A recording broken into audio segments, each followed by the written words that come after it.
Have you ever felt tired, heavy, or like your mind is a little cloudy? That's your body asking for help. Every day, our liver, kidneys, and gut work hard to clean out chemicals from food, stress, and even the air we breathe. But sometimes they get overwhelmed like an airport with too many planes waiting to land. When that happens, we feel bloated, sluggish, or just off. The good news? You don't need fancy teas or expensive pills to fix this.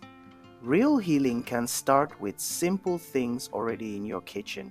A glass of warm lemon water with a pinch of salt in the morning helps your body wake up and flush out waste.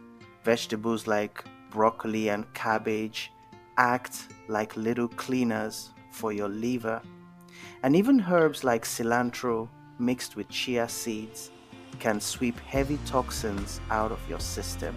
And here's the magic part. There's a 5 ingredient drink you can make in under 2 minutes that brings it all together: apple cider vinegar, lemon juice, cinnamon, cayenne, and water.